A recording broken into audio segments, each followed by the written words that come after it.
നമസ്കാരമുണ്ട്. അപ്പോൾ നമ്മുടെ ചേച്ചിയും കൊണ്ട് ഞാൻ വന്നിരിക്കുന്നത് കൊല്ലം കുടുംബ കോടതിയിലാണ്. അപ്പം ഇവിടെ ഈ ചേച്ചിയുടെ ഹസ്ബൻഡുമായിട്ട് ഒരു കേസ് ഇവിടെ നിലനിൽക്കുന്നുണ്ട്. അപ്പോൾ ആ കേസിൻ്റെ വിശദ വിവരങ്ങൾ നമുക്ക് സാറിനോട് തന്നെ ചോദിച്ച് മനസ്സിലാക്കാം. സാറേ, നിലവിൽ എന്താണ് ഈ കേസിൻ്റെ സ്ഥിതി? കേസിൻ്റെ സ്ഥിതി എന്ന് പറഞ്ഞപ്പോൾ ഇതിൽ ഹർജി കക്ഷി എന്ന് പറഞ്ഞാൽ ലിസ പേര്. ആ കുട്ടിയുടെ കേസ് നടത്തുന്നത് ഞാനാണ്. എൻ്റെ പേര് അഡ്വക്കേറ്റ് മൈലക്കാട് ജോൺസൺ. ഇതിപ്പോൾ കണ്ടൊരു 10-15 കൊല്ലം കൊണ്ട് ഈ കേസ് കുടുംബ കോടതി നടന്നു വരിക. ശരി. നടന്നു വരികയാണെങ്കിലും ഈ പാവപ്പെട്ട കക്ഷിക്ക് ഒരു പരിഹാരവും ഈ കോടതിയിൽ നിന്ന് ഇതുവരെ കിട്ടിയിട്ടില്ല.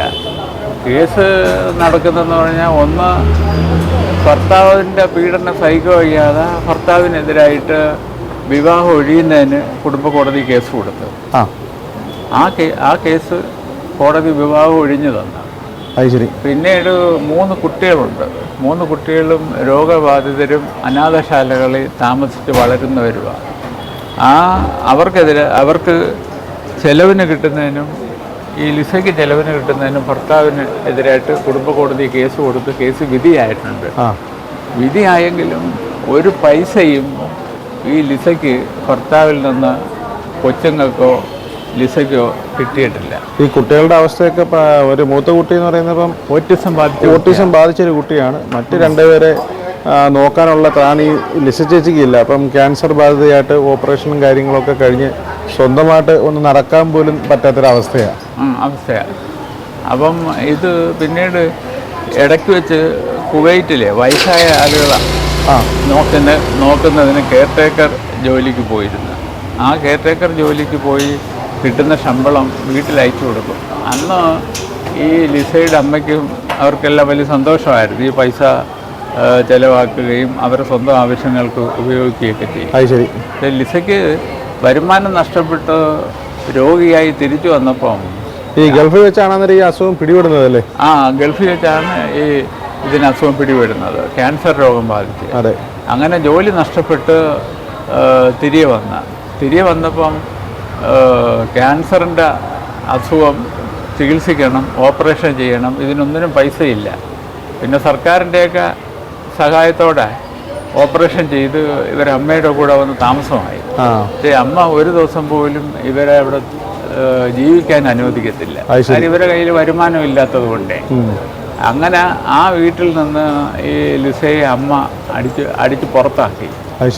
പിന്നെ ഭർത്താവിനെതിരായിട്ട് ഇവർ കൊടുത്തിരിക്കുന്ന കേസെന്ന് പറഞ്ഞത് കുട്ടികൾക്ക് ചെലവിന് കിട്ടുന്നതിനും ലിസയ്ക്ക് ചെലവിന് കിട്ടുന്നതിനുമാണ് കേസ് കൊടുത്തത്. ആ പൈസ വിധിയായെങ്കിലും ഭർത്താവ് പൈസ കോടതിയിൽ അടയ്ക്കത്തില്ല. വാറണ്ട് വെച്ച് അദ്ദേഹത്തെ പിടിച്ചോണ്ട് വന്നു കോടതിയിലെ ഗുമസ്തനാണ്. വാറണ്ട് വെച്ച് പിടിച്ചോണ്ട് വന്നപ്പം അദ്ദേഹം പറഞ്ഞു, എൻ്റെ കയ്യിൽ പൈസ ഇല്ല, ഞാൻ ജയിലിൽ പോയി കിടന്നോളാം. അങ്ങനെ 7-8 മാസം ജയിലിൽ പോയി കിടന്ന് അതിനുശേഷം ഇവരിങ്ങനെ വാറണ്ട് വെച്ച് പിടിച്ചോണ്ട് വരണമെങ്കിൽ തന്നെ 10,000-2,000-3,000 രൂപ ചിലവാണ്. പോലീസിന് പൈസ കൊടുക്കണം, കോടതിയിൽ നിന്ന് വാറണ്ട് എഴുതി പോകുന്നതിന് പൈസ ചിലവാണ്. ഇതെല്ലാം ചിലവാക്കിയിട്ടും അയാൾ ജയിലിൽ പോയി കിടന്നു. ഒരു നീതി കിട്ടുന്നില്ല, ചുരുക്കത്തിൽ നീതി കിട്ടുന്നില്ല. അപ്പം നമുക്ക് പിന്നെ അവസാനമായിട്ട് നമുക്ക് കിട്ടിയിരിക്കുന്നത് വിവാഹം ഒഴിഞ്ഞ ഒരു ജഡ്ജ്മെൻ്റ് നമ്മളെ കയ്യിൽ കിട്ടിയിട്ടുണ്ട്. അതാ നമുക്ക് നീതിയുടെ പുസ്തകമായിട്ട് ആകപ്പാടെ ലിസയ്ക്ക് കൊണ്ടു കിടക്കാനുള്ളത്. പിന്നെ ഈ 3 കുട്ടികൾക്കും ലിസയ്ക്കും ചെലവിന് കിട്ടാൻ വിധിച്ച ജഡ്ജ്മെൻ്റ് കയ്യിലുണ്ട്. പക്ഷേ പൈസ കിട്ടുന്നില്ല. പിന്നെ അവസാനം നമുക്കിപ്പോൾ കുറുപ്പ് ചീട്ടായിട്ട് ആകപ്പാടെ കിട്ടിയിരിക്കുന്നത് ഒരു കേസാണ്. കാര്യം വിവാഹ സമയത്ത് ഇതിനെ കെട്ടിച്ചയച്ചപ്പം സ്വർണവും പണവും കൊടുത്തിരുന്നു. ആ സ്വർണവും പണവും തിരികെ കിട്ടണം. അത് തിരികെ കിട്ടുന്നതിന് വേണ്ടി ലിസയുടെ ഭർത്താവിനെയും അമ്മയെയും അമ്മായിയപ്പനെയും ചേർത്ത് കുടുംബ കോടതിയിലൊരു കേസ് കൊടുത്ത് അത് നമുക്ക് 2 ലക്ഷം രൂപയോളം തരാൻ പറഞ്ഞ് കോടതി വിധിച്ചിട്ടുണ്ട്. ഈ വിധിയല്ലാതെ കാശ് കിട്ടുന്നില്ല. എല്ലാ കാര്യങ്ങളിലും വിധി മാത്രമേ ഉള്ളൂ, ഫൈനൽ റിസൾട്ട് നമുക്ക് വരുന്നില്ല. ആ പൈസ ഇപ്പം മേടിച്ചെടുക്കുന്നതിന് വേണ്ടി ഞങ്ങൾ ശക്തമായിട്ട് ഈ കേസ് നടത്തുക കോടതിയിലെ. അങ്ങനെ നടത്തി വരുന്ന സമയത്ത് ഈ ഭർത്താവിൻ്റെ അച്ഛൻ മരിച്ചുപോയി. പോയപ്പം കോടതി പറഞ്ഞ് ഭർത്താവിൻ്റെ സഹോദരിയെ കൂടെ കക്ഷി ചേർക്കണമെന്ന് പറഞ്ഞ് സഹോദരിയെ കൂടെ കക്ഷി ചേർത്ത് അതിന് വാറണ്ട് പോയെങ്കിലും ആ സഹോദരിയും കോടതിയിൽ ഹാജരാവുന്നില്ല. ഭർത്താവ് കോടതി വരുന്നുണ്ട്. ഭർത്താവ് പറയുന്നത് എൻ്റെ 5 പൈസയും തരാനില്ല. ഈ അവസ്ഥയിൽ ഇതിന് എന്ത് സഹായവും എന്ത് നീതിയും ലഭിക്കുമെന്നുള്ളത് ഇപ്പോഴും ഞങ്ങൾക്ക് സംശയമാണ്.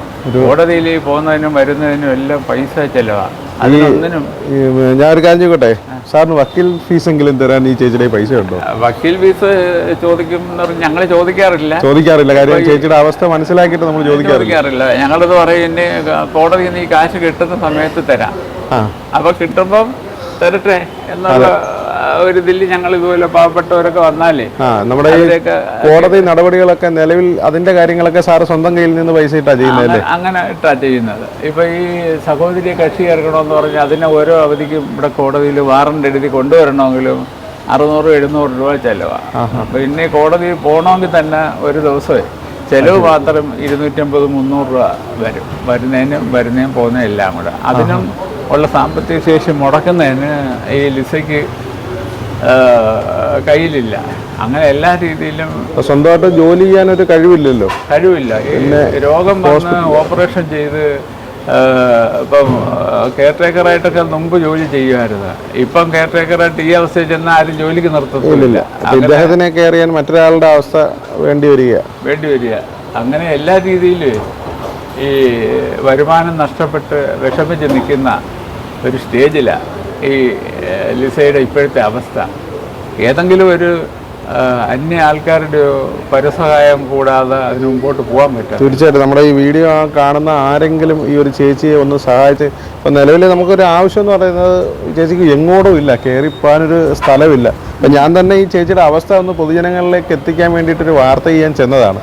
അപ്പം മറ്റൊരു സ്ഥലത്ത് പോകാനില്ലാത്തൊരു ഓപ്ഷനിൽ നിൽക്കുന്ന ഒരു അവസ്ഥ കണ്ടപ്പോഴാണ് ഞാൻ നേരെ എൻ്റെ വീട്ടിലേക്ക് കൂട്ടിക്കൊണ്ട് പോവുകയായിരുന്നു. അപ്പോൾ നമുക്ക് ഈ ചേച്ചിക്ക് ഒരു ചെറിയ ഭവനം ഒപ്പിച്ചു കൊടുക്കണമെന്നൊരു ആഗ്രഹം നമുക്കുണ്ട്. അതുപോലെ തന്നെ ഈ 3 കുട്ടികൾ 3 സ്ഥലത്താണ്. അപ്പോൾ അവർക്ക് സംരക്ഷണം ഇല്ല. ഇപ്പം നിലവിൽ അവർ പഠിച്ചുകൊണ്ടിരിക്കുകയാണ്. അപ്പം സ്വന്തമായിട്ട് ഈ ചേച്ചിയുടെ ഒരു അവസ്ഥ നമുക്കറിയാമല്ലോ. ആ കുട്ടികൾക്കും ഇവർക്കും ശാശ്വതമായിട്ടൊരു പരിഹാരം കിട്ടുകയും അതോടൊപ്പം ഈ കേസുകളും കാര്യങ്ങളൊക്കെ ഒന്ന് കഴിഞ്ഞു കഴിഞ്ഞാൽ ഇവർ സ്വസ്ഥമായിട്ട് ജീവിക്കാനൊരു സാഹചര്യം ഒരുങ്ങും എന്നാണ് നമ്മൾ കരുതുന്നത്. അപ്പം ഇനിയിപ്പോൾ നാളെ മെഡിക്കൽ കോളേജിലൊക്കെ പോകേണ്ട ദിവസമാണ്. അപ്പോൾ ആ കാര്യങ്ങളൊക്കെ നമുക്ക് ഞാൻ കൊണ്ടുപോകാമെന്ന് ഏറ്റിട്ടുണ്ട്. അപ്പം ഈ മുന്നോട്ടുള്ള കാര്യങ്ങൾക്ക് പൊതുജനങ്ങളുടെയും നല്ല മനസ്സുള്ള ആളുകളുടെയൊക്കെ ഒരു സഹായം ആവശ്യമുണ്ട്. നാളെ കുടുംബക്കോടതി കേസ് ഇരിപ്പുണ്ട്. അതെ, തീർച്ചയായിട്ടും അത് ഞാൻ കൊണ്ടുവരാം. നമ്മൾ ഇന്ന് ഈ ഒരു ഡേറ്റ് ഇന്നാണെന്നാണ് കരുതിയത്, പക്ഷെ നാളെയാണല്ലേ. ഇത് ഗുമസ്തനും കയ്യിൽ നിന്ന് എല്ലാ കാശ് ചെലവാക്കിയായിരുന്നു ചെയ്യുന്നത്. ഗോപൻ എന്ന പേര്. അപ്പം നിലവിൽ ഈ കോടതി ചെലവുകൾക്ക് പോലുള്ള പണം നൽകാനുള്ള ഒരു അവസ്ഥ ചേച്ചിക്കില്ല. എന്തായാലും താങ്കൾ തന്നെയാണ് ഇതൊക്കെ നിലവിൽ കൈകാര്യം ചെയ്യുന്നത് അല്ലേ?